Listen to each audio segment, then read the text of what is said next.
Mesdames, Messieurs, chers et chers invités, c'est pour moi un grand plaisir que de m'adresser à vous cet après-midi pour vous souhaiter tout d'abord la très cordiale bienvenue à l'occasion de l'ouverture du deuxième colloque des directions d'école à propos de la gestion de la diversité. Je souhaite remercier les différents services qui ont participé à l'organisation, service de la communication, service informatique, service de l'administration et mes collègues de la filière en pédagogie spécialisée pour l'organisation. Cet événement constitue l'aboutissement d'un travail collectif mené par un groupe, le groupe en pédagogie spécialisée, constitué des responsables cantonaux de la pédagogie spécialisée, à savoir Madame Andrea Fuchs pour la partie francophone du canton de Berne, Madame Edith Mattei pour le canton du Jura et Monsieur Philippe Villy pour le canton de Neuchâtel, ainsi que les membres de la direction de la filière en pédagogie spécialisée. Nous sommes ici réunis car, dans la perspective d'une école inclusive, nous avons à cœur d'accompagner les directions d'école et d'apporter des réponses circonstanciées aux préoccupations du terrain. Avant de céder la parole à M. Maxime Zuber, notre recteur, j'aimerais ouvrir ce colloque des directions d'école en évoquant 3 postulats. Tout d'abord, le principe d'une scolarisation accessible à toutes et tous est inscrit dans l'accord intercantonal sur la pédagogie spécialisée. Deuxièmement, la prise en compte de la diversité des élèves est aujourd'hui un enjeu majeur. Et enfin, la mise en valeur de la diversité est l'affaire de toutes et tous, enseignants, directions et partenaires de la communauté éducative. Au regard de ces 3 postulats, nous devons admettre que le projet d'une école pour toutes et tous, dans une société inclusive, soulève de nombreuses questions quant à sa mise en œuvre concrète dans les pratiques professionnelles. Au cœur de ce champ de tension, au sein de notre formation, nous soutenons que l'enseignante et l'enseignant spécialisé de demain sera amené à gérer de nouvelles tâches, à élargir le spectre de ses interventions et devra être une personne ressource capable de jouer un rôle central dans l'équilibre du système scolaire. Évidemment, il ne suffit pas de prétendre ou d'apporter un ensemble de conseils ou de mesures pour garantir l'accueil de tous les élèves au sein de l'école, car l'accessibilité du plus grand nombre est indissociable de la construction d'un nouveau rapport à la diversité. Aussi, nous espérons, par ce colloque biennal, donner à la fois du sens aux réflexions des directions d'école et renforcer le dynamisme des équipes pédagogiques engagées à la scolarisation de tous les élèves. Aujourd'hui, pour contribuer à instaurer ce mouvement et gérer l'accueil de la diversité à l'école, nous aurons la chance de recevoir 4 invités. M. Romain Lanners, directeur du Centre suisse de pédagogie spécialisée, Madame Sophie Vimin, logopédiste et formatrice au sein de la filière en pédagogie spécialisée, M. François Gremillon, professeur à la HEP, responsable du domaine inclusion scolaire, et M. Julien Clénin, vice-recteur des formations. Avant de céder la parole à notre recteur, je vous invite à saisir le code, si ce n'est pas déjà fait, situé à ma droite, ou le code numérique et le QR qui devrait s'afficher. Et vous aurez l'occasion ainsi de pouvoir poser les questions à l'issue de la conférence de M. Lanners. Il ne me reste plus qu'à vous souhaiter de beaux échanges, une belle après-midi, un bon colloque, et j'invite sans plus attendre M. le recteur à me rejoindre. Merci.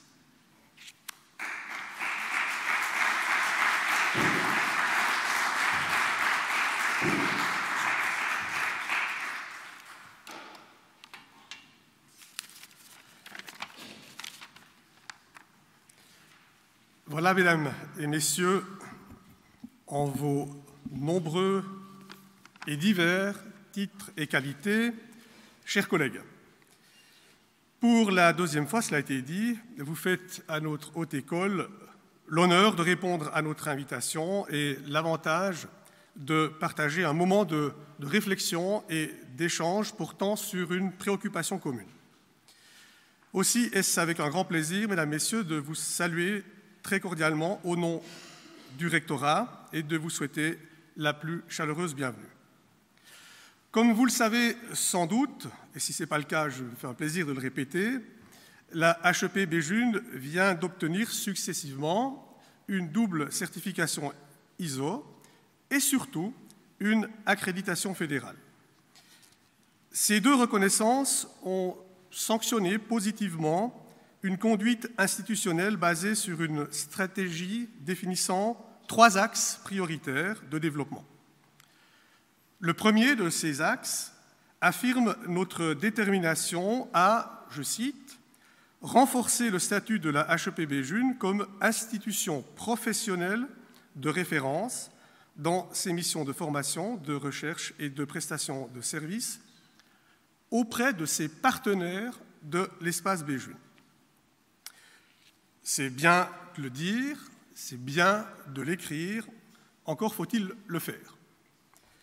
Pour devenir un pôle d'excellence et d'expertise à mi-chemin entre les mondes académiques et professionnels, notre HEP doit ainsi prendre en compte les attentes des partenaires du terrain avec lesquels elle est appelée à collaborer au quotidien et dans la durée. Parmi ceux-ci, les directions d'établissement figurent au tout premier rang. Nous avons en effet parfaitement conscience que rien ne peut se faire en termes de développement, de progrès et d'innovation sans l'adhésion pleine et entière de celles et ceux qui portent le souci constant du fonctionnement des écoles. Que ce soit aujourd'hui en matière d'hétérogénéité et de gestion de la diversité, ou demain pour d'autres enjeux, il ne fait aucun doute que la réflexion et l'échange en réseau associant les directions d'école constituent la voie incontournable vers la résolution de ces problématiques.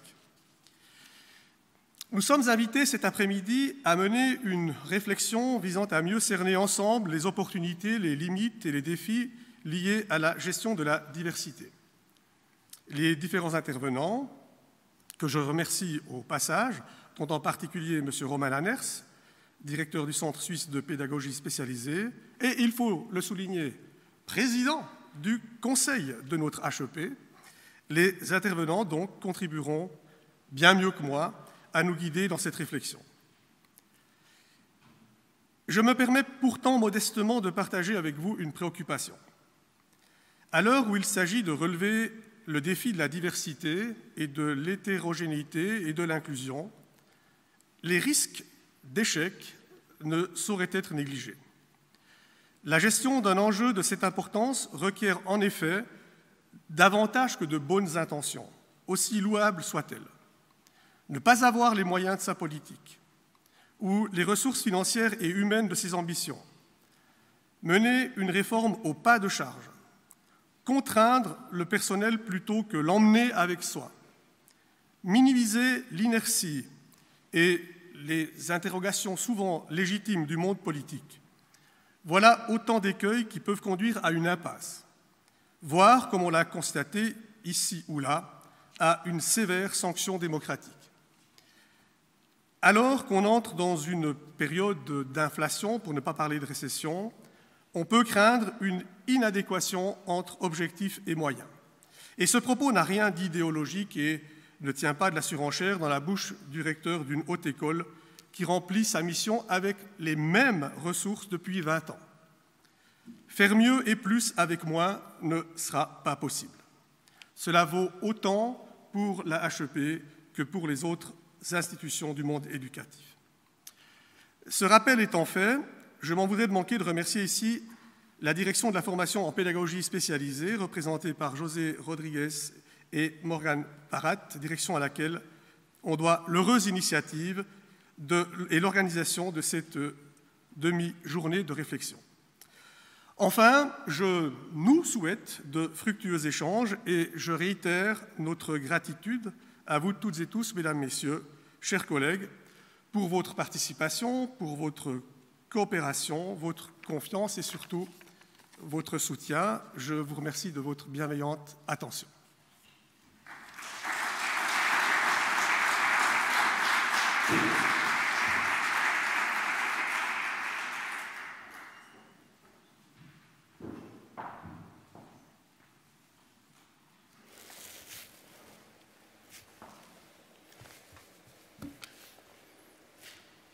On va juste changer le PowerPoint. Bonjour.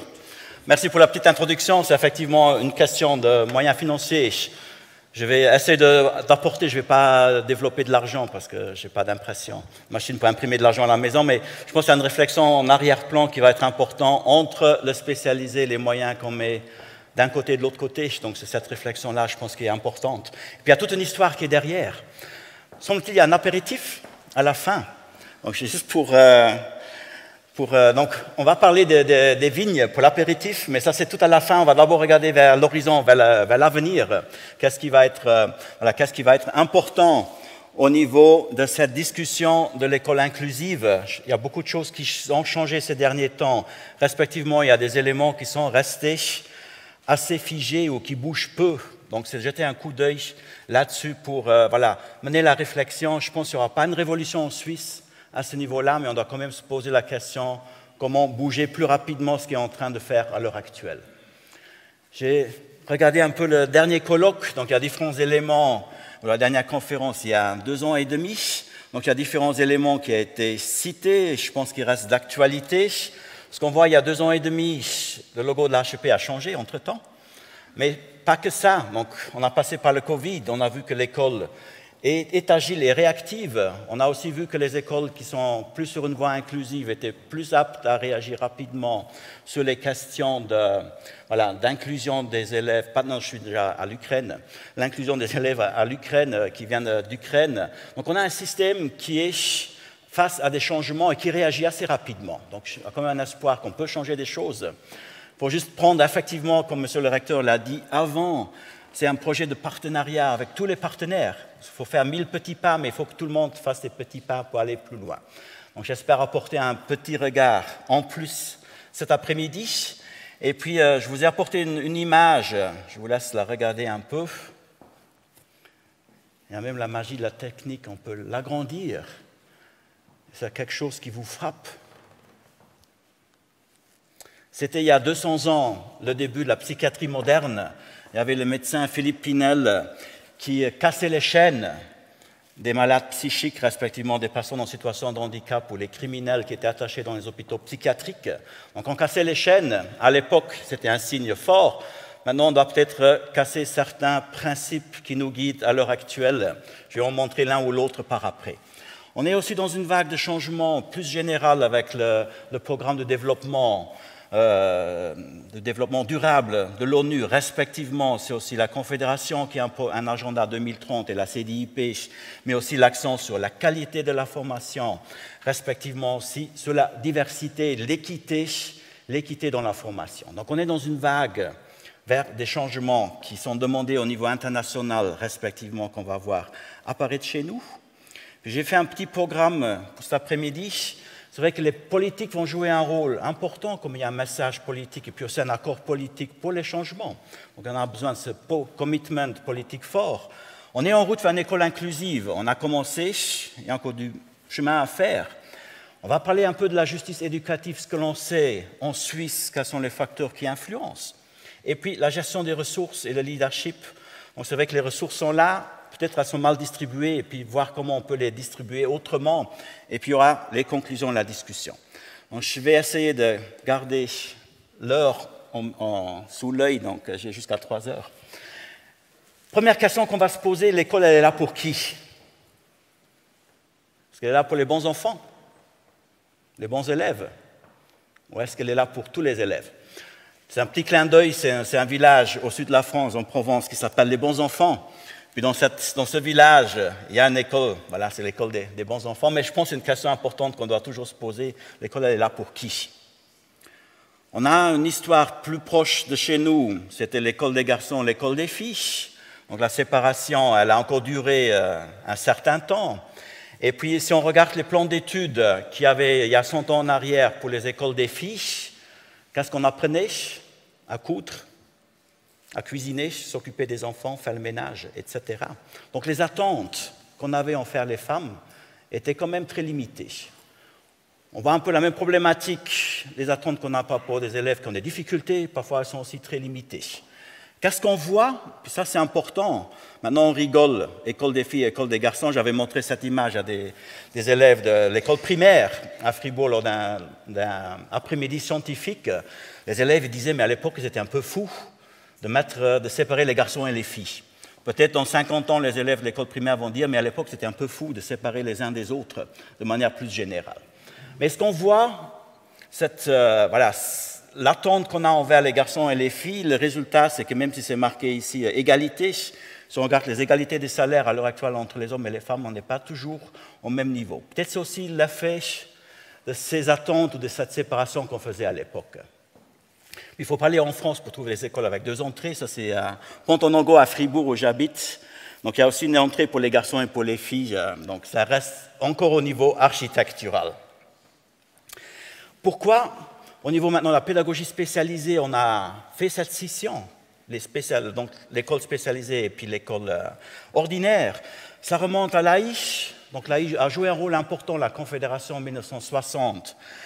À l'époque, il n'y avait pas d'école. Il n'y avait pas d'offre de scolarité pour les élèves avec des besoins particuliers, un handicap. Donc l'AI a investi beaucoup d'argent. Mais pourquoi l'AI en 1960?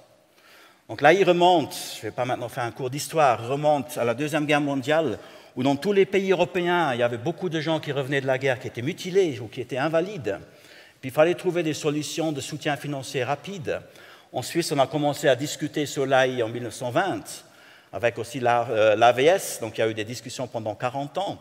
Et puis en 1960, quand on a créé l'AI, avec cette terminologie aussi invalide, donc les mutilés de guerre, donc c'est les invalides, on a investi énormément d'argent dans les écoles spécialisées, qu'on connaît à l'heure actuelle, qui sont aussi des fondations privées. Ça, c'est aussi important. À l'époque, l'AI ne pouvait pas donner l'argent aux cantons, ni à des privés. Donc il fallait des associations qui chapeautait les écoles spécialisées, et puis l'AI les subventionnait. Donc on a cette histoire.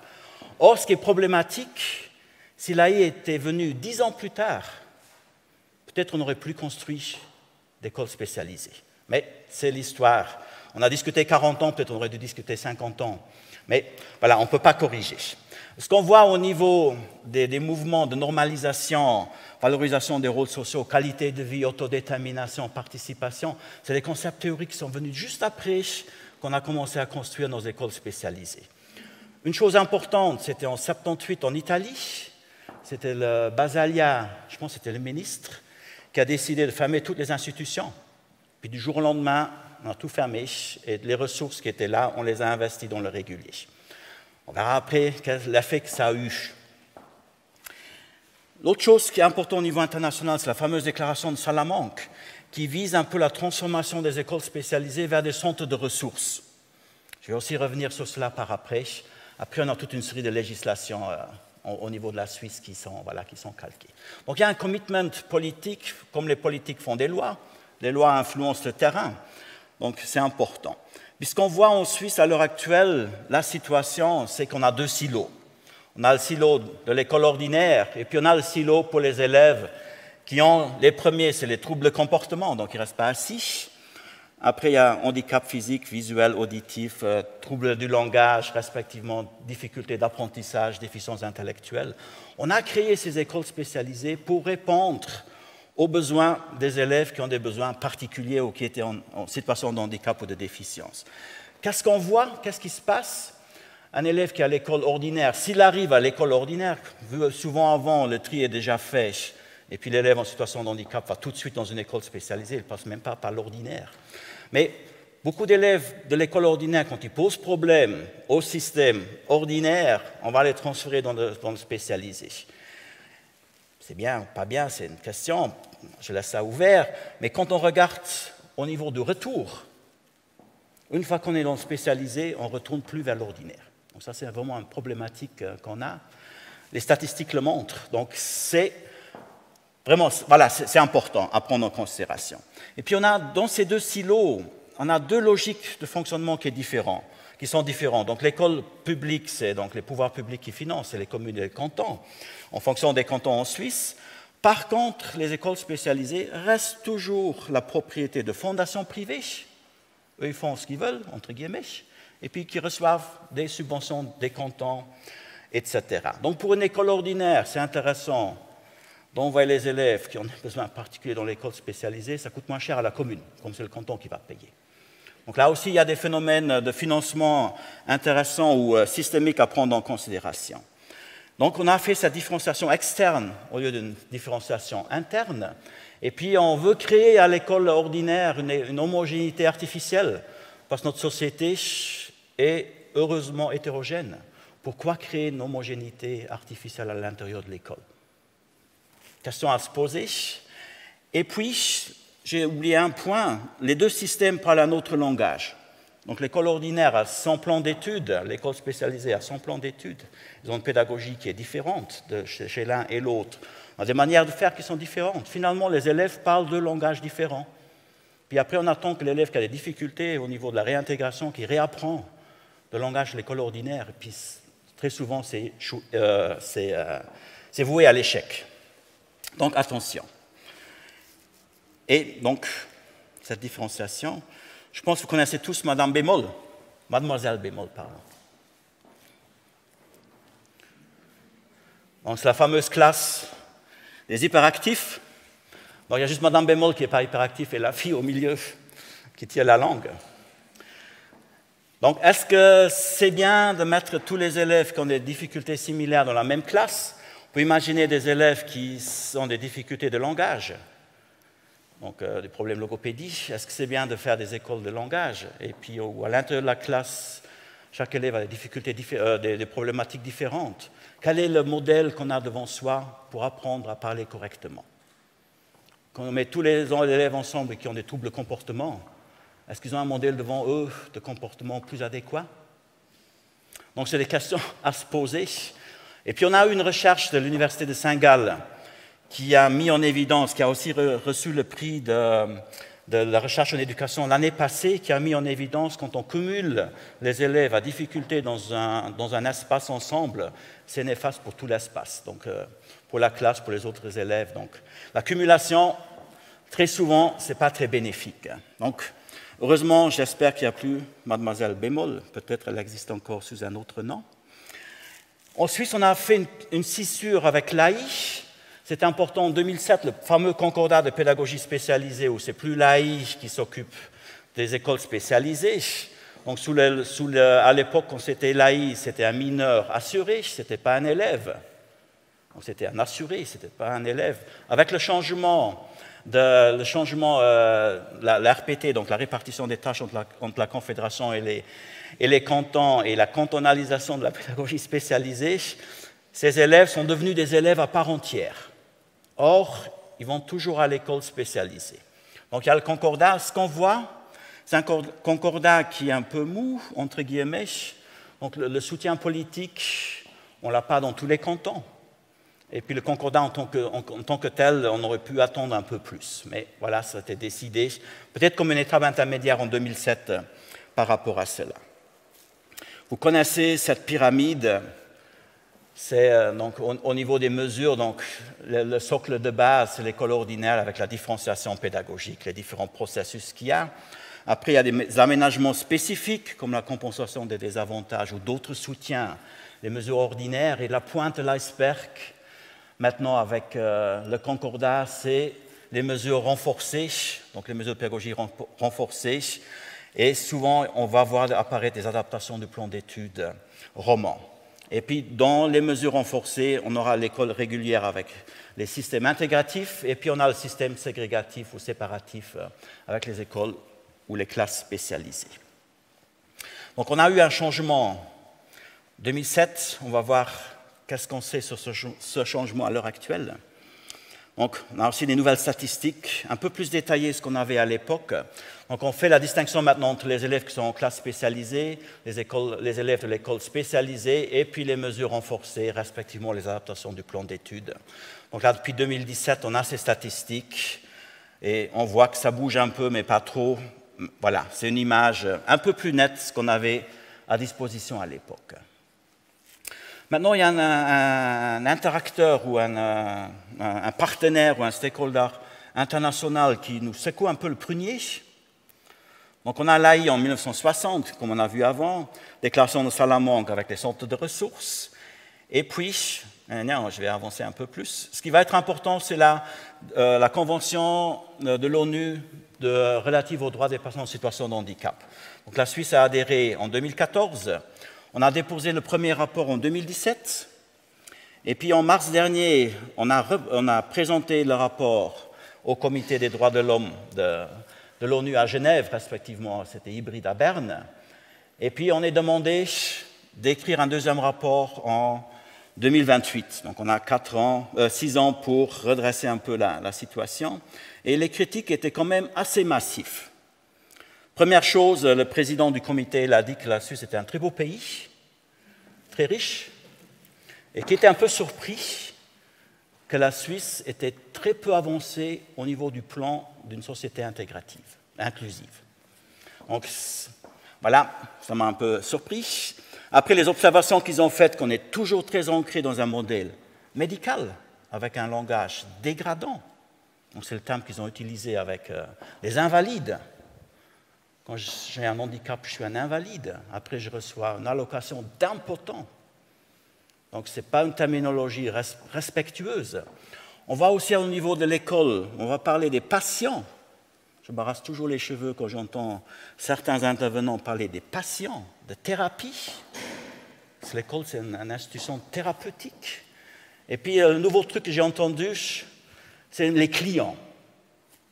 Il y a maintenant certains qui trouvent que les élèves qu'ils offrent des soutiens, c'est leurs clients.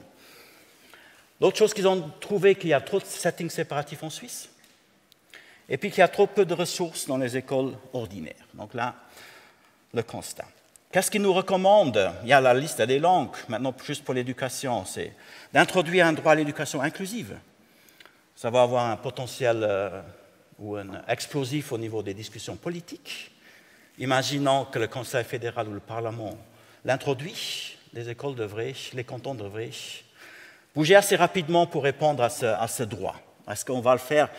C'est un peu dangereux. Pour moi, c'est une discussion qui va être dangereuse parce qu'elle risque de capoter toute la discussion vers une société plus inclusive. Mais c'est demandé. L'autre chose qui est demandée, c'est une meilleure répartition des ressources dans l'école ordinaire. On va en parler un peu plus en détail par après. Et surtout le transfert des ressources qui sont fixées à l'heure actuelle dans les écoles spécialisées. Ce transfert devrait se faire vers les écoles ordinaires, comme ça a été demandé la déclaration de Salamanque de 1994 avec cette histoire de centre de ressources pour transformer. Puis en fait, route vers une école inclusive, il y avait eu l'exclusion. C'est important, c'est en 1960, il n'y avait pas d'offre de scolarité pour les élèves à besoins particuliers. Puis malheureusement, avant l'exclusion, il y avait l'extermination. C'est peut-être un chapitre un peu plus noir dans notre histoire. La Suisse était moins concernée, comme elle n'était pas soumise ou pas envahie par les nazis, mais la Suisse a quand même participé au niveau de l'eugénisme. Vous connaissez tous Auguste Forel, qui était sur le monsieur avec la longue barbe blanche, qui était sur les billets de 1000 francs, qui était un psychiatre vaudois. C'était le premier qui a stérilisé des personnes handicapées dans l'espoir de résoudre le problème. Donc les Allemands sont allés un pas plus loin avec l'affaire secrète Action T4 Euthanasie. Puis en fait, ils ont réuni les personnes en situation de handicap dans des institutions. Donc ils ont transporté dans ces institutions. Donc c'était en 1939 jusqu'en 1940. Ils avaient transformé des hangars. Ils ont créé des chambres à gaz. C'était les premières qu'on a vues. Et puis ils ont aussi créé des crématoires. Donc les gens qui sont arrivés, ils ont pris une douche et puis après on les a brûlés. Et puis les gens qui ont créé donc, ces chambres à gaz et ces crématoires, après ils étaient engagés à Auschwitz et Treblinka et ailleurs pour l'extermination des Juifs. Donc on a commencé à expérimenter avec des personnes en situation de handicap. On ne doit pas l'oublier dans cette discussion vers où va la pendule. Et puis le bilan, il y avait 8 centres dans ce genre-là. Le bilan est autour de 100 000 personnes qui étaient liquidées en une année pour faire de la place. Donc, à l'heure actuelle, on ne parle plus, sauf avec le Covid, quand il y a eu la discussion sur les places dans les soins intensifs. Est-ce qu'une personne en chaise roulante a les mêmes droits d'accéder aux soins intensifs qu'une autre personne? Donc, on était à nouveau très vite dans cette discussion, plus vers la gauche. On pensait qu'on n'arriverait plus vers là. Donc, ça a quand même allé très vite. Maintenant, on est plutôt dans une démarche intégrative avec l'école inclusive, donc une école qui est ouverte à tous les élèves, indépendamment de leur situation. On va y revenir sur cela après. Je trouve une autre image qui me fait toujours sourire et puis qui marque les gens. C'est la petite fille, la petite élève qui dit à sa prof « Comment saviez-vous que j'ai un trouble d'apprentissage ?» Peut-être vous avez un trouble d'enseignement. Donc on a toujours cette dynamique ou cette discussion, qu'est-ce qui est l'environnement qui est adapté ou pas adapté, ou qu'est-ce que c'est la personne, l'élève. Est-ce que c'est l'élève qui doit s'adapter à l'école, au fonctionnement de l'école, ou est-ce que c'est l'école qui doit s'adapter aux besoins des élèves? Donc on a ces deux pôles, puis on est plein là-dedans au niveau de la discussion sur l'inclusion. Donc on est maintenant, voilà, juste des chiffres. La Suisse n'est effectivement au niveau international par rapport aux pays européens qui nous entourent, on n'est pas dans le top du top, plutôt l'inverse. Puis on voit les pays qui ont une longue tradition de pédagogie spécialisée. Il n'y a pas l'Allemagne, il n'y a pas l'Autriche, mais voilà, ils n'ont pas fourni les chiffres. Mais ces pays qui ont une longue tradition de pédagogie spécialisée, c'est les pays qui ont plus de peine, comme ils ont créé des systèmes séparatifs, plus de peine d'être plus inclusifs. Si on regarde l'Italie, 78, Basalia, on a tout fermé les écoles spécialisées. Tous les élèves vont à l'école de leur village, de leur quartier. Mais les ressources des écoles spécialisées se retrouvent maintenant au niveau local. Donc les compétences qu'ils ont développées ailleurs, on les a transférées au niveau des écoles ordinaires. Donc ça, c'est un point important. L'autre problématique en Italie, tout n'est pas rose non plus, heureusement. Il y a quand même des élèves qui sont déscolarisés, qui ne vont plus à l'école. Ça, on ne veut pas non plus. Donc il y a d'être vigilant aux différents éléments. On peut faire mieux, disons ainsi. Si on regarde les chiffres en Suisse, on voit effectivement, j'ai repris le français, c'est là où on n'avait pas les statistiques au niveau fédéral sur les settings séparatifs, et puis là on distingue maintenant les écoles spécialisées à partir de 2017, et puis les classes particulières ou spécialisées. On voit que voilà, une partie est à l'école spécialisée vers la fin, et puis l'autre partie est dans les classes spécialisées. Ça a diminué fortement depuis 2007, 2004, avec la loi sur le handicap. On voit que depuis qu'on a adhéré à la CDPH, ça stagne. Je ne sais pas si c'est le fait qu'on a signé la convention ou pas. Par contre, j'ai une hypothèse que le nombre de places dans les institutions ne bouge pas. Donc, le nombre de places dans les écoles spécialisées ne bouge pas. On voit qu'il y a des modifications. Et puis, l'autre chose qu'on voit, on a une culture de la séparation. Très net, les cantons qui ont des différents types, plus ils ont de types de settings différents, donc ceux qui ont des classes spéciales, classes d'introduction, classes pour allophones et les classes des écoles spécialisées, ils sont plus séparatifs. Donc l'offre appelle la demande. Donc ça, c'est problématique. Donc si on ne travaille pas sur l'offre, on ne va pas changer probablement le système. Par contre, le système il est flexible. Là, c'est une photographie de 2004, donc c'est les traits que j'ai dessinés avec les points, et puis en bas, on a la situation actuelle. Donc il y a des cantons qui ont fait des sauts. Il y a le canton de Bâle-Ville, 8,2% d'élèves qui étaient en setting séparatif, ils ont arrivé maintenant, je vais faire le calcul, à 2,3%. Donc en peu de temps, on peut transformer le système. Par contre, si on regarde la presse, les enseignants de Bâle-Ville ont demandé une initiative populaire pour réintroduire les classes à effectifs réduits. Donc il y a toujours la rapidité en Suisse. Et puis comme on a dit avant, il faut prendre tout le monde dans le bateau. Si on fait des réformes où les gens ne sont pas convaincus, ça risque d'être difficile. L'autre chose, on a fixé une limite pour les objectifs nationaux de formation, que 95% des élèves aient un diplôme de secondaire 2. C'est clair que quand on a plus que 4-5% d'élèves qui sont dans les settings séparatifs, on n'arrivera pas à atteindre cet objectif. Manifestement, ces cantons-là ont un problème. Il y a Jura-Neuchâtel, juste pour les deux là, il y a Bâle-Ville, il y a Bâle-Campagne et Schaffhouse qui dépassent. Juste attention, bon, je vais sauter ça parce que sinon on n'avancera pas assez rapidement. Donc l'école pour tous, il y a encore du boulot. Donc là, je pense qu'on est tous d'accord. Maintenant, on va aborder la question de la justice éducative. Donc j'ai dessiné un arbre, je vais l'expliquer tout à la fin en conclusion. Donc on a toujours une situation qui est inégale, puis on veut tendre vers plus de justice en tant que telle. Puis si on regarde la première injustice qu'il y a, c'est les inégalités géographiques. On l'a vu avant dans le graphique avec les différents cantons. Si on fait juste la carte de la Suisse, Il y a des cantons qui ressortent, qui sont beaucoup plus séparatifs que d'autres cantons. Je ne vais pas les nommer. Peut-être c'est mieux d'être en vallée, d'être né en vallée, d'avoir une déficience. Peut-être on va aller à l'école régulière, que d'être dans un canton comme, on va prendre Chafouz pour être dans un terrain plus neutre. Donc, c'est la question de géographie, c'est comme une inégalité de traitement pour la Suisse dans un pays qui est fédéral, mais c'est comme une inégalité de traitement. J'ai pris des statistiques cantonales, donc là Neuchâtel et puis après il y a le canton de Vaud. J'ai émis l'hypothèse avant que les places dans les institutions restent plus ou moins stables. Puis on le voit bien dans le canton de Neuchâtel, qui est un canton qui a moins d'élèves, donc il y a une diminution de la population.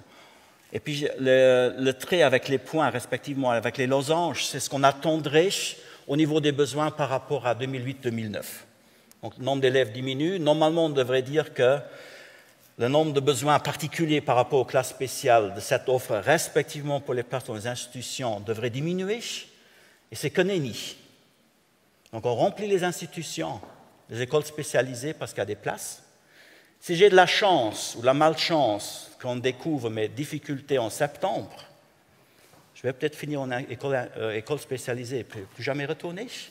Si j'ai la chance qu'on voit fin de l'année scolaire en mai, comme les écoles spécialisées sont remplies, je vais peut-être rester dans l'ordinaire.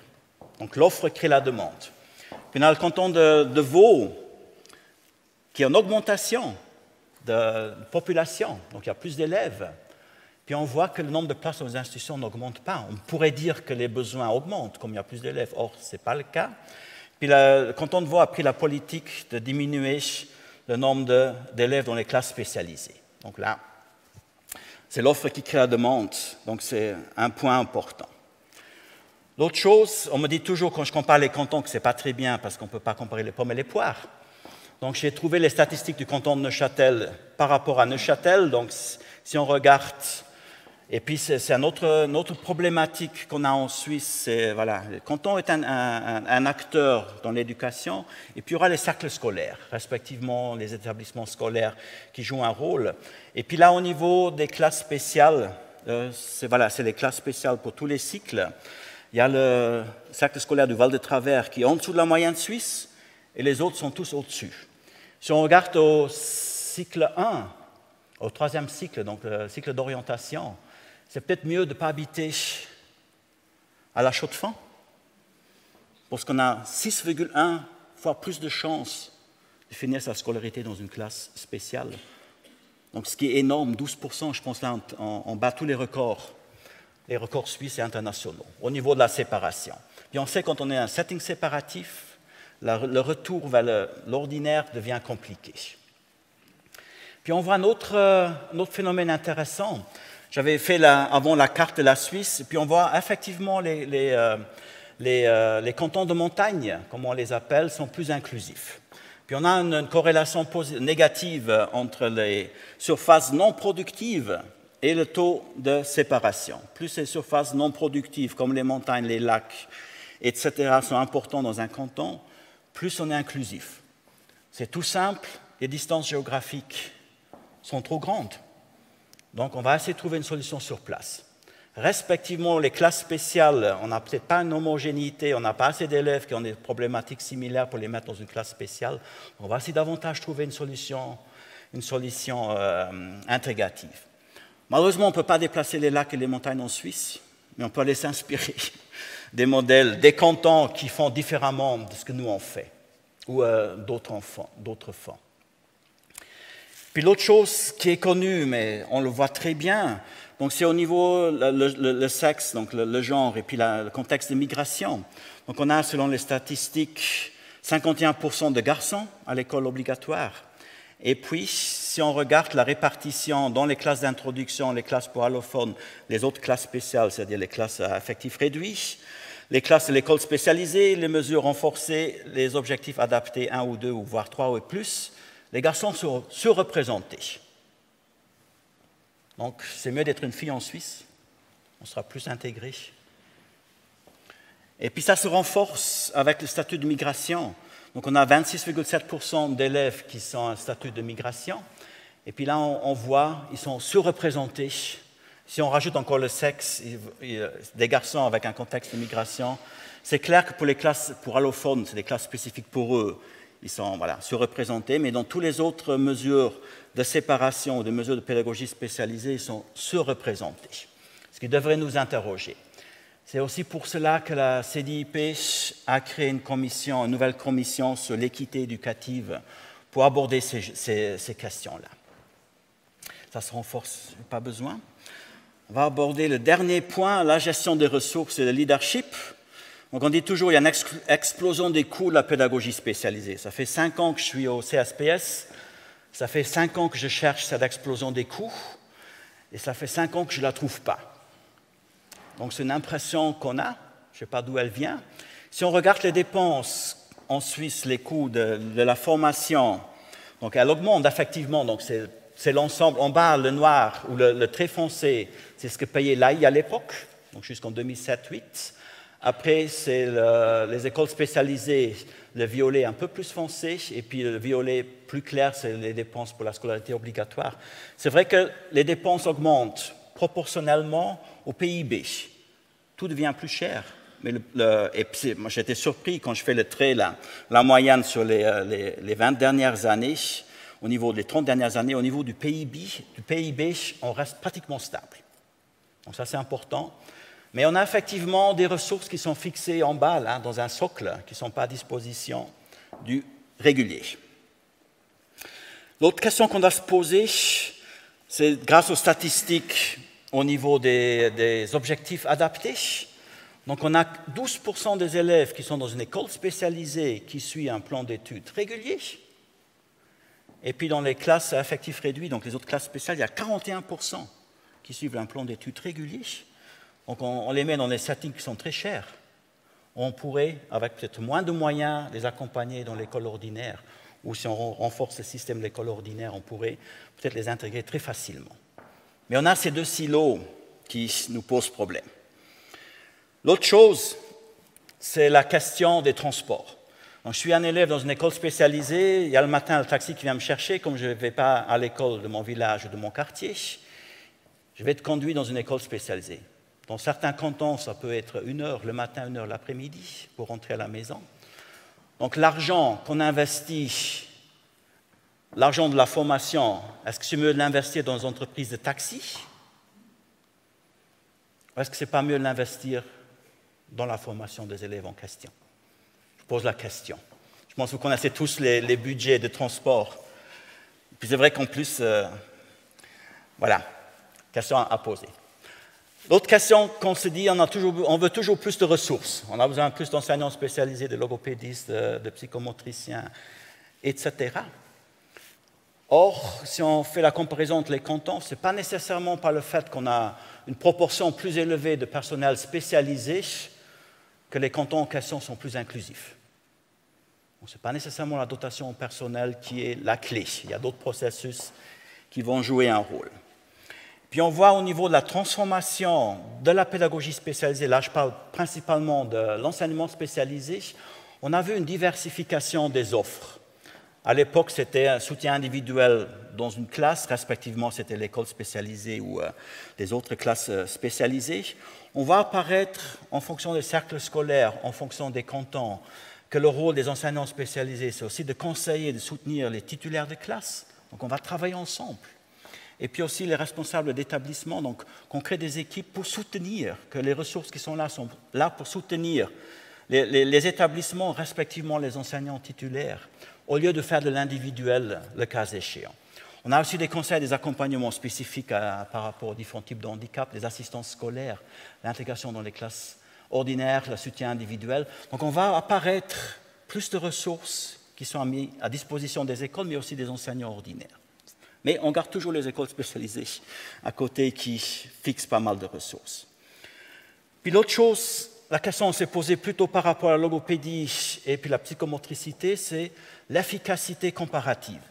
Souvent, dans ces offres de pédagogie spécialisée, on fait du direct, en individuel. L'image clé, c'est que la logopédiste prend l'élève et va dans une salle à part, on fait 1 heure de logopédie, X fois, par semaine, respectivement par... voilà. On se pose la question, mais si on fait différemment, est-ce que ça, c'est comparable? Donc si on met plusieurs élèves ensemble dans un groupe, est-ce que c'est la même efficacité? Et on s'est rendu compte, j'ai un petit problème de transfert de fichiers, mais ce n'est pas grave. On s'est rendu compte au niveau des recherches, l'effet est le même. Si je fais de l'individuel ou en groupe, peut-être du direct, c'est le même. Mais on a aussi regardé si je soutiens le corps enseignant ou au niveau du bas âge des parents.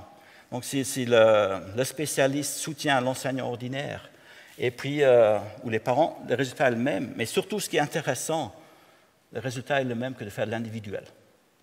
Donc là, le fait de soutenir le système, on va être aussi efficace, on va toucher peut-être plus d'élèves et renforcer le système.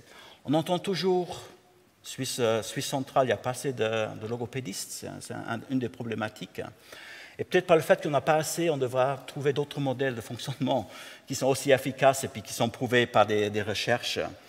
Et puis, une des questions, ça me fait toujours sourire, je dois quand même la dire maintenant, c'est que les logopédistes ou les psychomotriciens disent « mais on doit toujours, après chaque réunion, écrire un rapport ».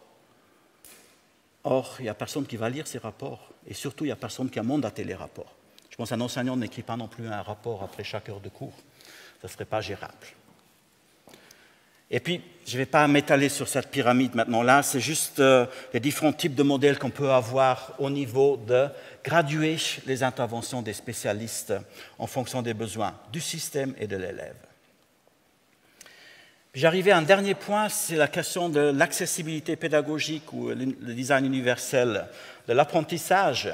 On a vu avec le Covid que souvent les élèves avec des besoins particuliers étaient restés devant l'accès numérique, parce que les sites qu'on avait à disposition, les moyens d'enseignement n'étaient pas accessibles. Je pense que l'accessibilité architecturale, on a enlevé, bon ici on a mis une rampe là, je vois, il y a une rampe. Donc on a enlevé les escaliers, on ne va plus construire des escaliers. Par contre, dans les moyens d'enseignement, respectivement dans les moyens pédagogiques, souvent on crée des barrières qui excluent des élèves qui pourraient suivre, mais par le fait qu'ils sont exclus. Et puis là, donc les moyens d'enseignement, la Suisse romande est un peu particulière parce qu'ils créent leurs propres moyens par rapport aux Suisses alémaniques. C'est des éditeurs privés qui produisent les moyens d'enseignement. Puis ce qui est marrant, ça m'a fait sourire quand j'ai lu ça. En 1920, on a déjà fait un livre spécial. On les appelait les aérés à l'époque et les anormaux. On a déjà créé des moyens d'enseignement spécifiques pour une catégorie de gens. Donc c'était déjà la séparation. Comme si, bon, il y a les livres de cuisine, c'était plutôt pour les filles, pas pour les garçons, mais il y a plus trop de filles ici. Non, je dis rien. Voilà, juste pour la petite anecdote. Par contre, on est très vite arrivé à faire des versions électroniques, en version PDF, mais souvent, ce n'est pas utilisable. Respectivement, dans le passé, ce qu'on faisait, l'AI financé, c'est les moyens d'enseignement pour l'élève aveugle, le livre de maths de secondaire 2, ça coûtait 300 000 francs pour le transcrire en braille. Et puis c'était pour un élève. Donc on investissait beaucoup d'argent pour les adaptations. Puis j'ai fait la comparaison avec les CFF. Donc là aussi, les premiers manuels, les indicateurs des trains, c'était sur papier, c'était des gros pavés. Peut-être vous avez encore connu les petits là qu'on mettait dans la poche, qui n'existent plus. Et puis ils ont fait le choix aussi du PDF, mais ils ont fait en fait un autre développement. Parallèle, l'école est maintenant un peu en arrière. Donc le design universel, ils sont arrivés très vite. Vous vous rappelez peut-être, quand je suis venu en Suisse en 92, 93, on avait les disquettes avec les horaires de train dessus, ou les CD. Après, très vite, 96 déjà, c'était sur Internet. Vous pouvez consulter sur Internet. Il y a eu l'application sur le téléphone en 2009. Vous connaissez tous l'application qu'on a actuellement avec les doigts. On programme une fois, c'est là où on veut aller, et puis on tire. Et puis, il y a l'application inclusive, elle est vachement bien faite, je vous conseille de l'installer. Quand vous êtes dans le train, vous avez des informations du train dans lequel vous êtes. Ça a été fait pour les personnes en situation de handicap, mobilité réduite. Ils ont les informations en direct. Qu'est-ce qui se passe dans le train, s'il y a des retards, s'il faut changer un quai particulier ou une partie particulière du train pour pouvoir sortir de manière individuelle du train. Donc il y a cet assistant virtuel. Or, pour les moyens d'enseignement, on est resté centré sur les besoins du mainstream, la grande majorité des élèves. On a toujours oublié ceux d'un extrême et de l'autre. Donc on a ceux qui étaient anormaux et aérés, donc ils avaient plus d'air. Et puis, il y avait de l'autre côté les surdoués, qui sortent aussi toujours un peu du lot, parce qu'ils ne sont pas dans le focus du mainstream. Donc puis maintenant, l'électronique nous permet de créer des moyens d'enseignement qui permettent eux-mêmes de différencier. Donc on a au milieu la couche qui peut-être convient le plus d'élèves, et puis on peut simplifier le contenu, et on peut le rendre plus difficile pour les élèves qui ont envie d'apprendre plus. Et puis on peut introduire des éléments visuels, donc des vidéos auditifs, éventuellement tactiles. Donc le moyen d'enseignement permet de différencier, ce qui facilite la vie après à l'enseignant. Ça, je saute parce que ce n'est pas intéressant. Donc, ce qu'on faisait souvent, on faisait des mesures individuelles parce qu'on ne voulait pas changer le système. On connaissait tous l'histoire avec les trains d'hosto que les CFF ont achetés. Pour les personnes en chaise roulante, ne sont pas très accessibles. Donc, ils vont rouler pendant 20 ans. Et puis, quand ce n'est pas accessible, on aura besoin de quelqu'un sur le quai qui va aider la personne à rentrer dans le train. Ça, c'est de l'individuel qui va coûter très cher. Donc, ça aurait été moins cher d'investir au début. Et puis, on a la même discussion au niveau des moyens d'enseignement. Certains vont dire que les moyens d'enseignement, pour les produire, ça va coûter plus cher. Mais de l'autre côté, on va gagner beaucoup d'argent. Si on regarde le travail des enseignants spécialisés, des spécialistes, qu'est-ce qu'ils font? Ils adaptent les moyens pédagogiques, les moyens d'enseignement pour les rendre accessibles à l'élève. Or, si le moyen lui-même est accessible, cette partie du travail, on l'investit en haut, puis on va probablement gagner des ressources aussi au niveau de la pédagogie spécialisée. Donc, une autre manière peut-être aussi de réorganiser, maintenant il y a le temps qui m'échappe, qui file trop vite, on voit important d'investir dans la formation.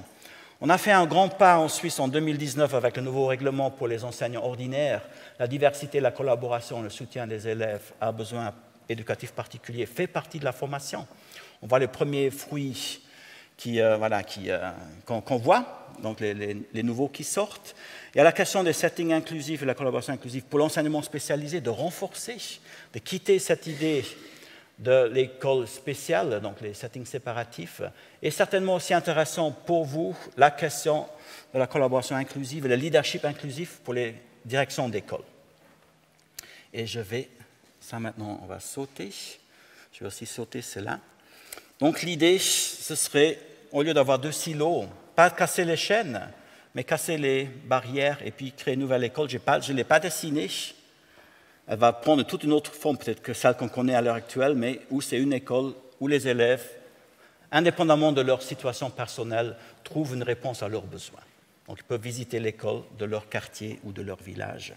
Et juste avant de clôturer, donc le leadership, pour les leadership inclusif pour les directeurs, ce qui va être important, c'est d'avoir une vision d'inclusion au niveau des directions d'école, d'avoir aussi les moyens, donc au niveau du développement organisationnel, de pouvoir accueillir les spécialistes, peut-être qui viennent du spécialisé, des écoles spécialisées, et le développement aussi du personnel à l'intérieur des écoles. Puis il y a l'Agence européenne qui a créé un outil d'autoréflexion sur les politiques et les pratiques pour les directeurs d'établissement. Donc si vous avez le temps, vous pouvez peut-être jeter un coup d'œil, il existe en français et dans d'autres langues. Ce qui m'amène à la conclusion. Donc effectivement, la vie est toujours injuste. Il y a des inégalités, je suis peut-être du bon ou du mauvais côté de l'arbre. La première réaction qu'on avait pour rétablir un peu d'égalité, on a fait les mesures de pédagogie spécialisée. Donc il y a peut-être l'élève là, sur l'échelle, on lui donne un enseignant spécialisé qui va, au lieu que l'élève touche la pomme, on va dessiner la pomme sur une feuille, on va la colorier, on va la découper, mais on n'arrive pas à la pomme. Et puis on est arrivé à un système peut-être un peu plus juste avec les adaptations individuelles, comme la transcription en braille, mais qui coûtait cher, ou la compensation des désavantages. Donc là, on arrive déjà un peu plus loin, mais je pense que l'objectif, ce serait d'avoir une conception universelle, que c'est tout le système qui change, et puis tous les élèves peuvent arriver au bénéfice ou manger la pomme. Voilà. Donc c'est plutôt travailler sur le système, puis je pense que si on fait les coûts, je pense qu'une école universelle, dans le design universel, coûtera probablement moins cher que des mesures individuelles. Donc, d'aller vers une approche systémique, ce qui nous amène à une école durable. Et puis, parce que l'individuel n'est jamais durable. C'est durable pour le moment, mais ce n'est pas durable pour le système. Et juste pour la conclusion par rapport à la CDPH. Donc, le rapport a été pris en connaissance de la CDIP. Demain, on va discuter, entre autres, ces points-là avec les secrétaires généraux. Donc, le droit à l'éducation, est-ce que c'est quelque chose qu'on devrait faire? Est-ce qu'on devait changer le nom, l'inclusion à la place de l'intégration? Évaluer le concordat, comme c'est maintenant 2007-2022, donc 15 ans. Évaluer aussi les critères de qualité de la PES. Et puis, ça c'est un peu moins important, la réorganisation des mesures et surtout la transformation des écoles spécialisées. Je pense que ça, c'est un point qui va être important. Maintenant, je pensais qu'il n'y avait que des Neuchâtelois, mais je me suis trompé. Donc, j'ai sorti une caricature de Fribourg, d'Alex, c'est un caricaturiste que j'aime bien. C'était en 2018, donc l'histoire a changé. Puis il avait fait une prévision de 30-18, donc dans 100 ans, non, dans 1000 ans, pardon. Et puis, est-ce qu'il y aura toujours la guerre? Puis j'espère qu'en 3018 ou 3022, il n'y a peut-être plus cette scission entre l'école ordinaire et l'école spécialisée, mais j'espère que ça va aller plus vite. Voilà, l'école pour tous. Il y a encore du boulot. Et puis, je pense qu'il y a du boulot de questions qui m'attendent. Merci déjà pour l'écoute.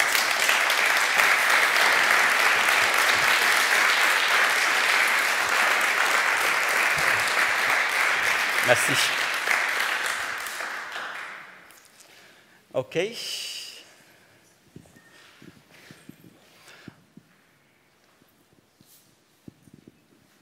Oui. Effectivement, pour les cantons qui séparatistes et puis intégristes ou inclusifs, c'est bien de voir, parce qu'avant on avait toujours les recherches au niveau international où on mettait en évidence qu'est-ce que faisaient l'Allemagne et la France, et puis en Suisse on disait toujours mais ça ne colle pas chez nous. Donc, ce que l'étranger ne font pas. Maintenant, on a les bons exemples en Suisse. Et puis, ce qui est intéressant, en plus, on a un agent spécialisé de la CDIP qui finance, Movetia, qui finance des visites dans d'autres cantons. Donc, on peut aller visiter qu'est-ce que le Valais fait différent. Je pense maintenant, je n'ai pas mis en évidence que le Valais fait mieux, etc. Mais on peut aller visiter d'autres régions de la Suisse pour voir voilà, qu'est-ce qu'ils font différemment par rapport à ce que nous, on fait. Peut-être, tout d'abord, merci beaucoup Romain de ta présentation qui pointe un certain nombre de choses et qui pique aussi un peu parfois. Merci pour ça. Je propose juste peut-être de lire les questions, de sorte effectivement où que tu pointes, auxquelles tu souhaites répondre. Oui. Faut-il fermer les écoles spécialisées? Voilà, faut-il alors fermer les écoles spécialisées? Si j'écoute ce que dit le Comité des droits de l'homme de l'ONU, oui. Mais, je pense qu'on ne va pas le faire. La Suisse n'est pas prête à faire une coupure radicale. Donc il faudrait regarder le transfert, comment on peut faire la fusion. À court terme, je pense que ça va être irréaliste, mais à moyen et à long terme, ça va peut-être coûter un peu plus cher au début, comme il y aura plus de frais, mais d'aller vers une fusion plus intensive. Puis on a un problème qui restera un problème systémique, c'est des fondations privées qui ont reçu beaucoup d'argent de la Confédération et des cantons, mais le statut est privé, donc on ne peut pas l'enlever. Les fonds, ce serait bien. Non. Donc il faut travailler ensemble. Je pense que l'idée dans la démarche, c'est que tous les stakeholders, donc toutes les parties prenantes concernées, travaillent ensemble pour aller dans ce projet. Quid d'une pédagogie universelle pour éviter que les enseignants ne cherchent à s'adapter à chaque individualité des élèves et éviter également la surstigmatisation des élèves aux besoins spécifiques. Donc on dit toujours, c'est la question du mobbing, donc si on intègre les élèves qui ont des besoins particuliers, c'est la question du mobbing. Mais est-ce que le fait qu'on soupçonne qu'il y aura peut-être du mobbing, ça justifie une séparation? Donc ça c'est une question par rapport à cela qui me vient à l'idée. Mais effectivement, si on rend la pédagogie plus universelle, peut-être on peut ouvrir la panoplie. On est maintenant plutôt la formation où le moule s'est centré sur l'élève type, donc qui est au milieu, puis on a oublié un peu des deux côtés. Si on ouvre déjà un peu la perspective, on arrive peut-être à une ouverture plus grande. Il y aura toujours les extrêmes. Je pense les élèves qui ont un polyhandicap et qui ont des besoins multiples. Il y a peut-être d'autres solutions. Peut-être on pourrait imaginer des classes spécialisées dans les établissements scolaires ordinaires parce qu'ils ont d'autres besoins. Mais je pense que si on a une école unique, probablement il y aura moins de stigmatisation. Parce que maintenant, quand on est dans une classe spéciale, respectivement la classe spéciale qui est au fond du couloir, qui est dans la cave et qui est au dernier étage, c'est très stigmatisant. Justice éducative, question d'inégalité entre cantons. Il serait intéressant de mettre les ressources mises à disposition dans les différents cantons en perspective, des chiffres pointant les cantons séparatistes, non? Non, moi, je pense qu'il n'y aura pas de transfert entre les cantons. Mais il faut le transfert à l'intérieur du canton entre les différents systèmes qui sont à disposition. Parce qu'un transfert entre les cantons, non, ce n'est pas possible. Malheureusement. Pourquoi et puis, ce n'est pas dit non plus. Au niveau des chiffres cantonaux par rapport aux frais, aux dépenses pour l'éducation, ce n'est pas dit que les cantons qui ont plus d'intégration investissent plus d'argent dans l'éducation. Donc ça, ce n'est pas non plus... Pourquoi je presse, je suis désolé, hein, le temps court, et on aura encore l'occasion effectivement d'échanger au temps de l'apéro précisément, et puis dans les ateliers à venir. Pourquoi faire 2 formations, une en enseignement spécialisé et les autres? Est-ce cela une société inclusive? Voilà, je pense que la HEP Béjune a déjà fait un pas en avant par rapport à... J'ai montré la carte avant de la Suisse, j'ai passé dessus. La Suisse orientale, ils ont tout externalisé, c'est la HFA à Zurich qui forme les enseignants spécialisés. Donc ils sont loin des réalités des hautes écoles pédagogiques. Fribourg, c'est l'autre extrême, donc les uns sont à l'université, et puis j'ai longtemps travaillé à Fribourg. L'Uni est sur le talus, et puis la haute école pédagogique est plus bas. Puis il y avait vraiment une hiérarchie dans la pensée, mais aussi géographique. Ce qu'eux, ils font à la HEP, ce n'est pas bien. Nous, on est meilleurs. Puis si on a cette image, la pédagogie spécialisée, que c'est les spécialistes, ils sont mieux formés, ils sont aussi le master maintenant. Ça, c'est une autre question qu'on a introduite en 2007 qui est problématique. Moi, en tant qu'enseignant ordinaire, quand je vois qu'un élève qui a des difficultés, ou moi, je vois que je n'ai pas les moyens pour répondre, je peux me dire, mais il y a les spécialistes qui sont mieux formés, qui sont mieux payés, et puis eux savent peut-être mieux faire face aux difficultés. Et la présence des directions des écoles spécialisées à de tels colloques, un travail commun à développer? Voilà, je prends un nouveau exemple de Fribourg parce que je connais bien Fribourg. Donc à Fribourg, il y a la conférence des directeurs des institutions spécialisées où ils se croisent entre eux. Et puis ils ne font pas partie des conférences des directeurs de l'école obligatoire. Donc il y a aussi une scission là. Moi, je pense effectivement la question de l'inclusion, c'est une question qui concerne tous les niveaux de la société. Vous avez vu avant l'image avec le chat qui disait le bonheur partagé. Je pense que c'est aussi parce que les pédagogues spécialisés, ils disent toujours on perd notre savoir si on partage avec les autres. On dilue la pédagogie spécialisée. Mais je pense par le fait qu'on partage le savoir et le savoir-faire, on le multiplie. Mais après, il y a des questions de pouvoir derrière. Et puis enfin, avant de terminer avec une question qui pourrait être aussi une recommandation finalement, mais qu'entendez-vous lorsque vous dites qu'on tente de créer une homogénéité artificielle dans l'école ordinaire? Dès qu'on ne sait pas les élèves qui posent problème à la classe, on veut créer une homogénéité, on veut retourner vers l'élève type. Et puis dans la société, on ne va pas le retrouver. Puis on a des situations à l'heure actuelle qui sont particulières. On a des apprentis, respectivement, d'autres personnes. Imaginons on travaille, peut-être je vais travailler au CFF, on va prendre cet exemple-là, et puis l'autre après. Je vais travailler au CFF dans la programmation. Je vais devoir travailler avec des personnes autistes, Asperger, parce qu'ils adorent la programmation. Peut-être quand je n'ai jamais croisé, je découvre un extraterrestre qui est mon collègue de travail. Ou l'inverse, si je fais un apprentissage, je travaille dans une entreprise, et puis une personne trisomique qui va être intégrée, qui va travailler avec moi, si on ne s'est jamais côtoyé au niveau scolaire ou dans la vie associative, etc., c'est quand même un choc culturel. Pourquoi l'école sépare si après au marché du travail on réintègre? Et on investit maintenant énormément de ressources et de moyens pour intégrer les personnes qui étaient mises à part dans le marché du travail, dans la société, etc.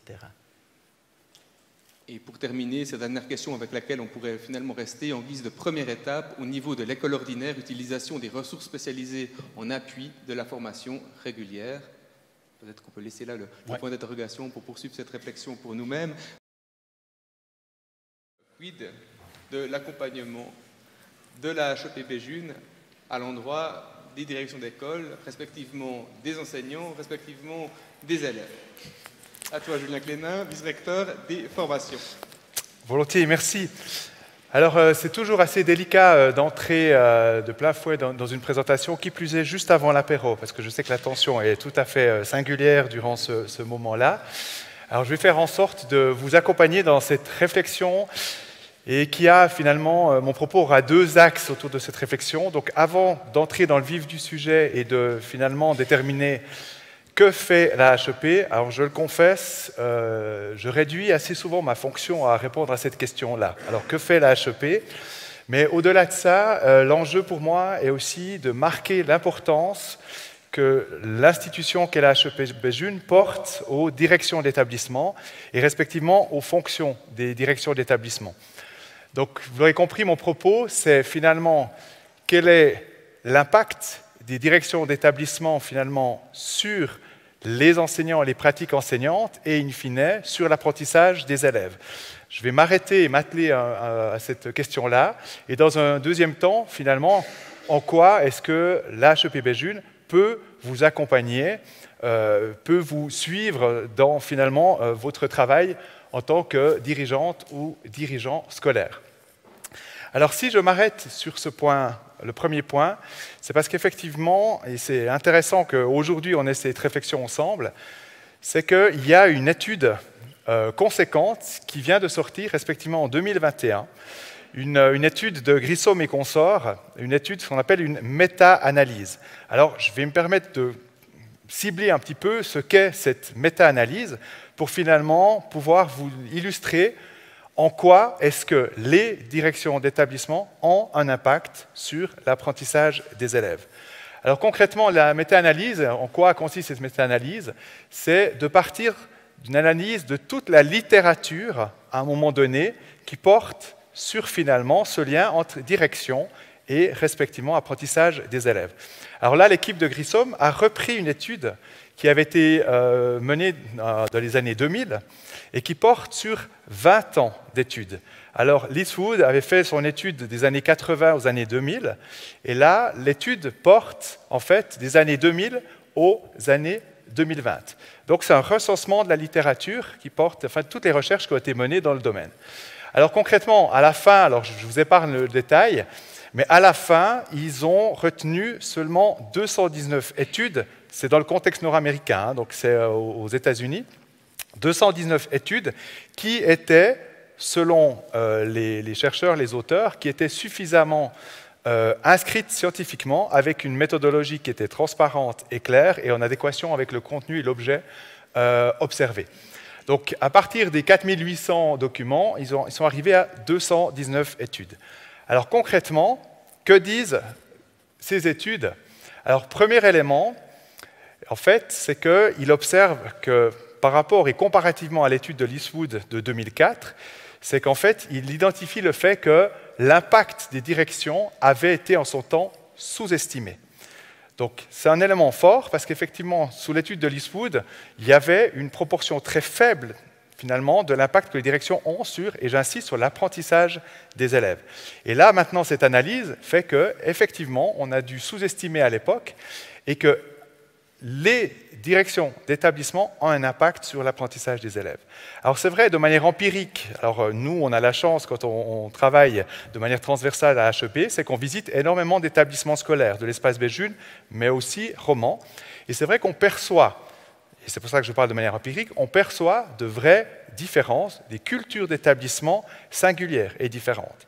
Et l'intérêt de cette étude, c'est d'aller plus loin qu'une approche empirique, c'est de se référer à des données.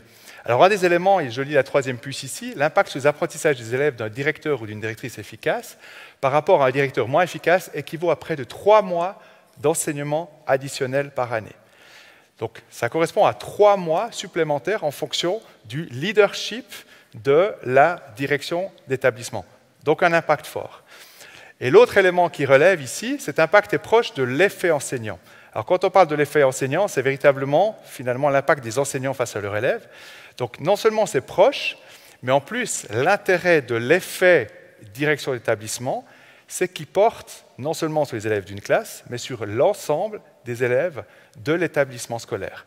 Donc, alors, il y a un petit côté, je veux dire, je marque une certaine responsabilité sur vos épaules, hein, on est au fait avec ça, mais moi, mon intérêt par rapport à finalement, à cette présentation-là, c'est de se dire que si on marque une responsabilité des directions d'établissement, on doit aussi pouvoir les accompagner, respectivement, vous accompagner dans votre quotidien en tant que professionnel de la gestion des établissements scolaires. Alors concrètement, alors c'est bien de le préciser de la sorte, mais finalement, quelles sont les pratiques qui ont réellement une influence. Alors là, l'équipe de Grissom a recensé 4 catégories de pratiques qui ont un impact. Je vais me permettre d'en faire la lecture. La première, c'est d'orienter les relations de la direction avec les enseignants vers les apprentissages. Concrètement, c'est que la direction, quelles que soient les décisions prises, ont toujours une perspective élève. Alors concrètement, dans le quotidien, qu'est-ce que ça signifie? Alors on pourrait ouvrir une discussion autour de ne serait-ce que la gestion des horaires. Ça doit vous parler, hein, puisque vous venez de terminer, non, certains n'ont pas encore commencé, je ne vais pas entrer dans le débat. Mais concrètement, quelle logique j'inscris en fait, dans mon établissement à travers les horaires? Est-ce que j'ai une logique élève ou est-ce que j'ai une logique enseignant? On peut déjà se poser la question. La perspective qui est donnée à travers cette étude, c'est que les décisions que l'on prend au sein de l'établissement scolaire ont comme priorité les élèves et respectivement l'apprentissage. Deuxième élément, le travail sur le climat. Alors, les collègues bernois ont eu une journée récente sur la question du climat scolaire, mais il y a un intérêt là sur le fait de promouvoir un bon climat scolaire. Ça veut dire un espace-temps où les partenaires se sentent à l'aise. Alors, quand je dis partenaires, ce sont bien entendu les élèves, mais également les enseignantes et les enseignants, pour qu'on puisse avoir un climat qui soit propice au développement, qui soit propice aussi à l'erreur, qu'on puisse finalement exploiter cet espace pour développer une équipe enseignante, une équipe dirigeante et respectivement une équipe d'élèves. Donc ça, c'est un deuxième élément important. Le troisième, et ça a été évoqué aussi ce matin, c'est qu'on a une perspective, on parlait de collective ce matin, mais une perspective de communauté d'apprentissage et de collaboration. Quels sont les espaces qui existent dans vos établissements scolaires qui permettent la collaboration? Alors, on pourrait avoir un positionnement en disant « allez-y, collaborez », ou alors on peut avoir un autre positionnement « qu'est-ce qu'on peut faire ensemble pour vous permettre de collaborer ?» Quels sont les espaces dévolus à la collaboration? Et là, c'est effectivement le rôle de la direction de permettre, favoriser, pour ne pas dire inciter. Donc là, il y a un enjeu fort en termes de positionnement, et si on prend le jargon dans le cadre du management, dans le cadre de l'éducation, on est sur les questions de leadership distribué, pour ceux ou celles qui savent à quoi je fais référence. Mais concrètement, c'est qu'on propose des espaces-temps qui le permettent. Et dernier élément, alors ça, c'est un peu, je vous le concède, un peu une lapalissade, mais en fait, la question de la gestion des ressources. Gérer les ressources de manière stratégique, c'est identifier où sont les compétences dans mon établissement. Comment est-ce que je peux mobiliser ces compétences? Comment est-ce qu'on peut travailler comme sous forme de tâche d'huile pour permettre finalement que les compétences soient connues, soient relayées, soient éventuellement même propagées pour créer un mouvement, une dynamique finalement de développement professionnel. Donc là, vous l'aurez compris, l'enjeu est assez fort et est posé ici dans le cadre de la gestion des établissements scolaires. Mais ce que je trouve à titre personnel très intéressant, c'est qu'effectivement, ça valorise votre travail au quotidien. Alors on parle de responsabilité, mais aussi de valorisation de votre travail.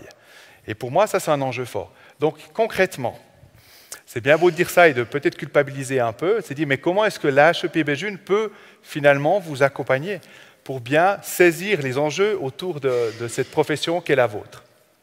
Alors ça fait déjà quelques années, avec avec un effet relatif pour l'instant, mais ça fait quelques temps maintenant qu'on a en fait implémenté un domaine au niveau de la formation continue et postgrade, un domaine spécifique pour les directions d'établissement. Donc ça fait quelques temps maintenant, ça fait respectivement 4 ans, dirais-je, qu'on propose des cours spécifiques. Alors je me permets de préciser ici, quels sont-ils pour bien comprendre les enjeux et la réflexion qu'il y a autour, finalement, de cet objet particulier que sont les formations.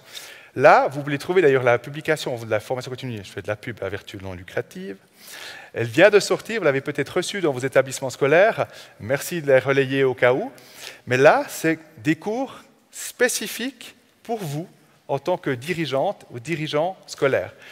Alors, si vous comprenez bien les enjeux que j'ai décrits tout à l'heure, à ce moment-là, on voit que un des éléments, c'est finalement diriger un établissement scolaire, des outils à connaître, à partager. On parlait avant de l'intérêt de la collaboration, des communautés d'apprentissage.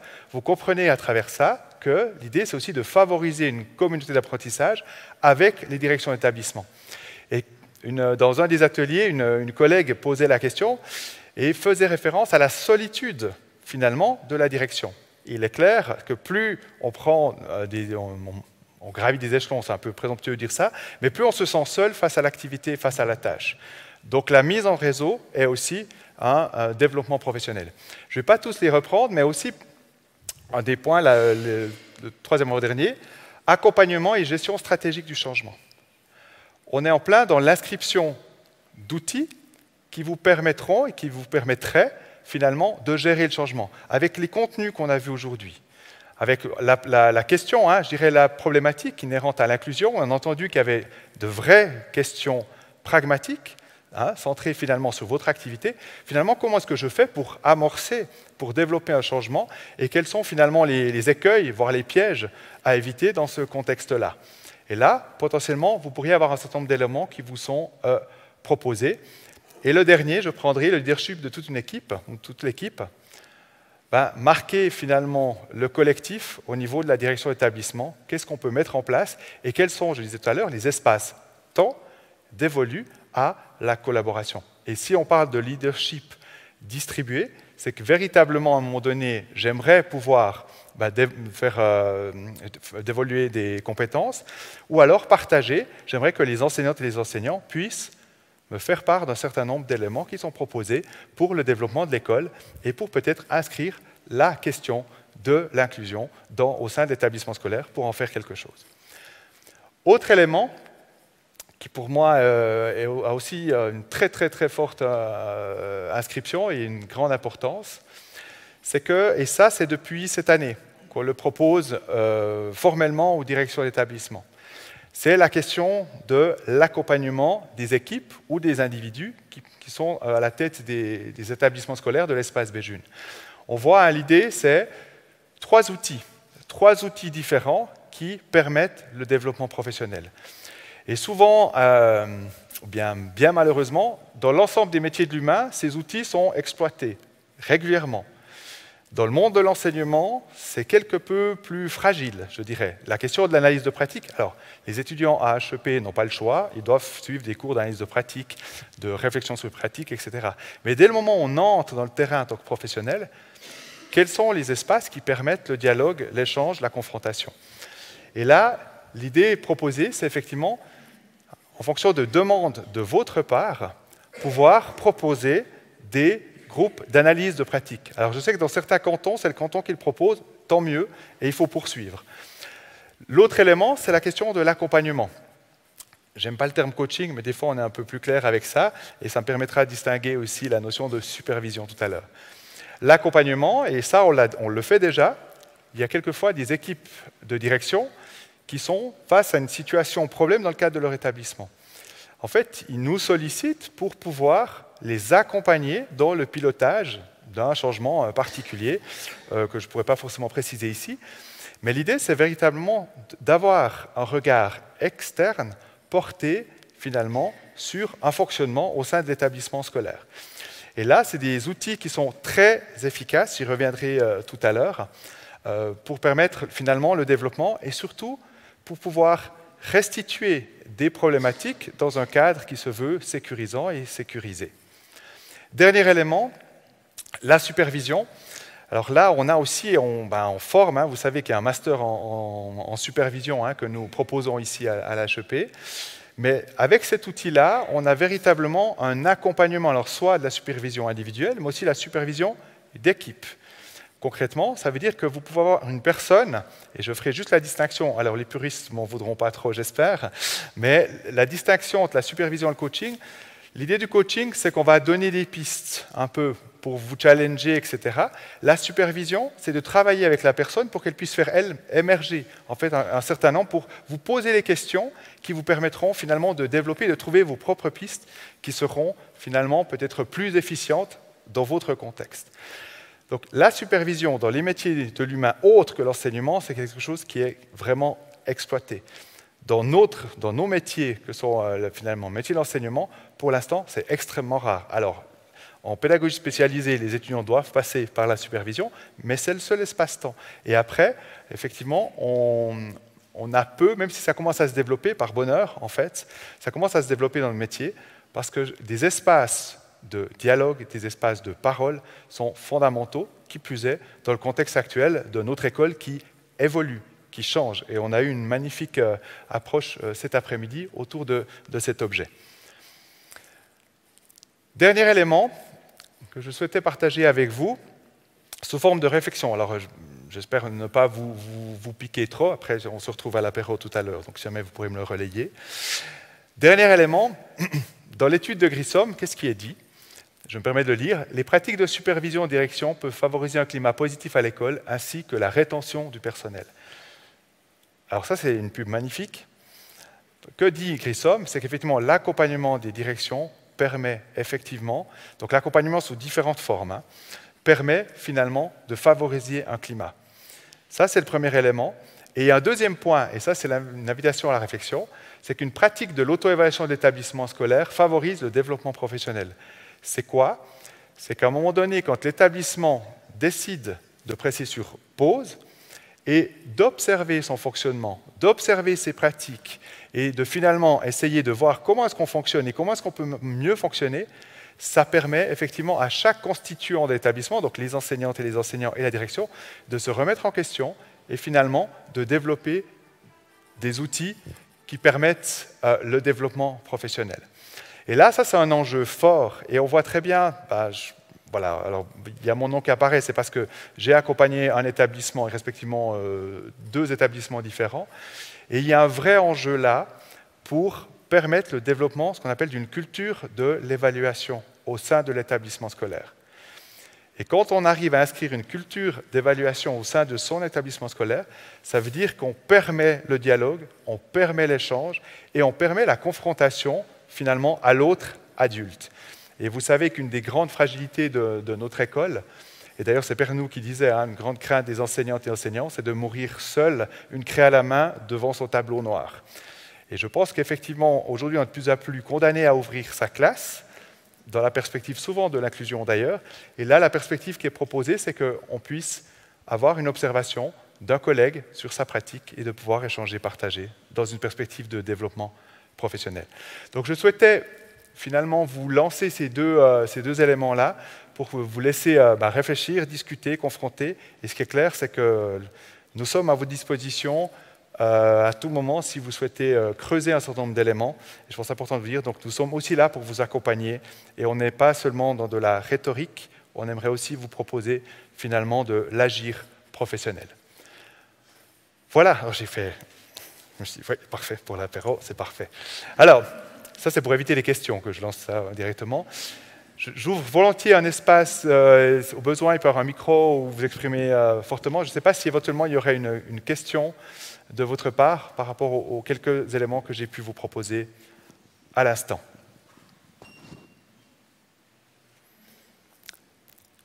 Je veux dire, mince, soit c'est l'apéro, soit c'est la limpidité du propos, mais alors du coup, ni l'un ni l'autre. Oui, volontiers. Oui, merci. Alors, c'est plus une suggestion, une remarque qu'une question.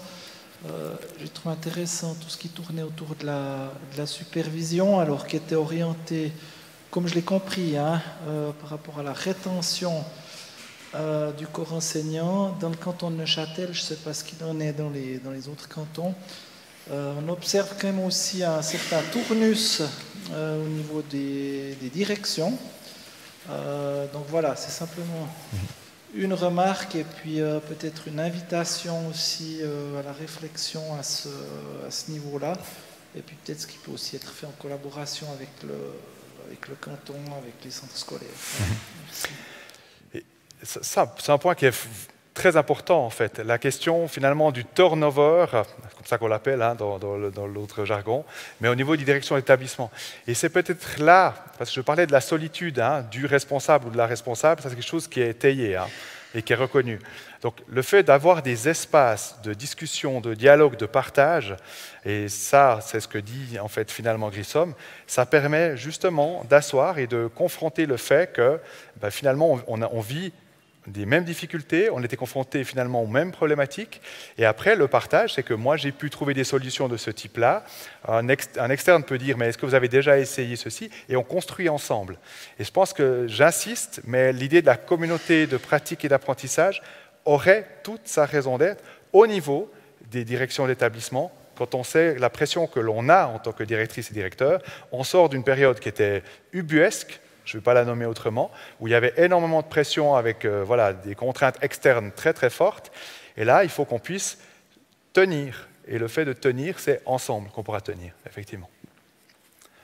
Merci. D'autres questions ou d'autres remarques? Volontiers. Oui, bonjour. Je ne sais pas si vous pouvez revenir en arrière sur vos slides, mais il y avait un terme qui m'avait interpellé. Encore voilà, ici. Négocier pour collaborer. J'aimerais bien savoir ce que vous entendez par négocier. Volontiers. Alors ça, alors je vous invite à suivre le cours de la publication. Et là, en fait, c'est un cours, celui-là, on le donne déjà depuis plusieurs fois, donc ce serait peut-être qu'il y a des collègues. Est-ce que quelqu'un a suivi votre... Ça, c'est un risque. Autant pour moi, personne. Très bien. Pourtant, il a été donné, ce... Oui, alors ça, c'est... Enfin, non, ouais. Alors voilà. Donc l'idée de négocier pour collaborer, c'est qu'aujourd'hui, on doit considérer le changement finalement de société. Jusqu'à présent, la perception qu'on avait de la direction, c'était une certaine verticalité. Ça veut dire je dis, tu fais et ça marche. Or, je crois qu'on sait tous, qui plus est dans le monde de l'enseignement, voilà, en tant qu'enseignant, je me permets de le dire, on sait très bien que ça ne fonctionne pas de la sorte. Donc finalement, c'est là qu'apparaissent les outils de la négociation. Et la personne qui est en charge de ce cours-là, en fait, travaille et forme des négociateurs dans d'autres contextes professionnels que celui de l'enseignement, dans le cas présent. Donc c'est ça l'idée. Ça veut dire de développer des outils qui favorisent finalement la collaboration à travers la négociation en déterminant ce qui est de l'ordre du négociable ou du non négociable.